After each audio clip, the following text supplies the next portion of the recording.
gandirak o. Qayerga ketyapsiz? Kuyovning qo'y go'shtlari kelibdi shundan. Otang past demasin deb 2 kilo go'sht emas, bitta qo'y olib borib beray. Nozik qo'yni? Ha. Kuyovdan namsi buzib qo'ydi. Kechir, mana kechir. Ha, gandirak o. Kecha qo'y, bugun mol nima u? Kuyovdim. Mol go'shtlar kelibdi.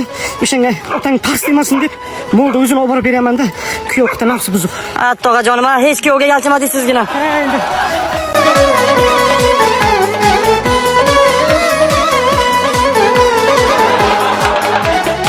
Gandirak o. Bugun somon-ku. Ana kuyovim qo'li qo'ydi yeb bo'lmabdilar go'shtini. O'sha molni so'yguncha och qolmasin dedilar shunga. Uyda borib beraman. Qo'y deganlardan kim molni past deydi, bo'lmasa mana past deydi kuyov. Ochofat kuyovimiz bor ekanda. Gandirak o. Ha, yana nima bo'ldi? Ana nima? Kuyov bir aylanib kelmoqchi ekanlar qizim bilan. Shunga bitta mo'shu patarga qilaman-da. Endi ana qizimga otang past demasin. Men past emas, otang past deydi-da. Isqatiyamiz bor ekanda, lekin uring o'ldiring uni.